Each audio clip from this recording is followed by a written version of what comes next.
Praise the Lord. இன்றைய பலப்படுத்தும் வார்த்தை சங்கீதம் 146வது அதிகாரம் 7வது வசனம். Psalm chapter 146 verse 7. அவர் ஒடுக்கப்பட்டவர்களுக்கு நியாயம் செய்கிறார், பசியாய் இருக்கிறவர்களுக்கு ஆகாரம் கொடுக்கிறார், கட்டுண்டவர்களை கர்த்தர் விடுதலையாக்குகிறார். He executes justice for the oppressed and gives food to the hungry. The Lord sets the prisoners free. Hallelujah. கர்த்தர் மிகவும் நல்லவராக இருக்கிறார்.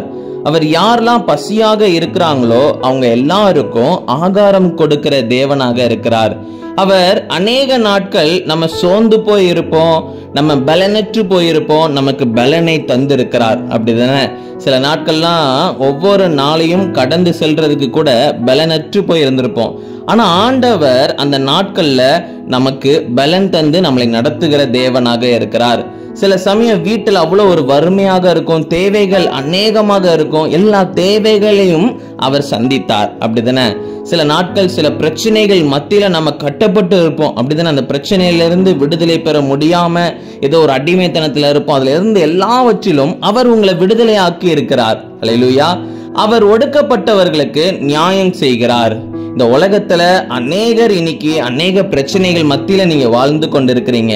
எல்லாவற்றிலும் கர்த்தர் உங்களுக்கு கூடயே இருந்து உங்களை பாதுகாத்து உங்களை வழி நடத்தி எல்லா தேவைகளையும் சந்தித்து எல்லா காரியங்களையும் உங்களுக்காக அவர் செய்கிறார். அப்போ கர்த்தருக்கு நம்ம எல்லாரும் நன்றி செலுத்தணும். கர்த்தர் நிச்சயம் உங்களுக்கு விடுதலை தருவார். இந்த நாள்லயும் உங்கள யாராச்சும் நீங்க அநேக தேவைகளோட அநேக காரியங்கள்ல கஷ்டத்தோட இன்னைக்கு நீங்க இருக்கலாம், விடுதலை எதிர்பார்த்து இருக்கலாம். கர்த்தர்கிட்ட கேளுங்க, கர்த்தர் நிச்சயம் உங்களுக்கு செய்வார். கர்த்தர் உங்க வாழ்க்கையில ஒரு பெரிய மாற்றத்தை செய்வார். நம்ம எல்லாரும் இணைந்து நம்ம ஜெபிக்கலாம். எங்களை நேசிக்கிற நல்ல தகப்பனே, ஆண்டவரே, இன்னைக்கு பிள்ளைங்க அநேக தேவைகளோட இருக்கிறாங்க, விடுதலை எதிர்பார்த்து இருக்கிறாங்க.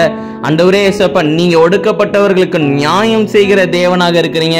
நீங்க பிள்ளைங்களுடைய வாழ்க்கையில ஆண்டவரே, நீங்க தகப்பனே இயேசுப்பா சரியான காரியங்களை செய்யுங்க. நீங்க பிள்ளைங்க தேவைகளை சந்திங்க, பிள்ளைங்களுக்கு விடுதலை கொடுங்க, நீங்க மகிமைப்படுங்க.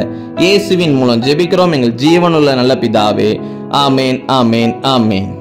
கர்த்தர் உங்களோட கூட இருக்கிறார். உங்களுக்காக நீங்க என்ன கேட்டாலும் அவர் உங்களுக்கு செய்து தருவார்.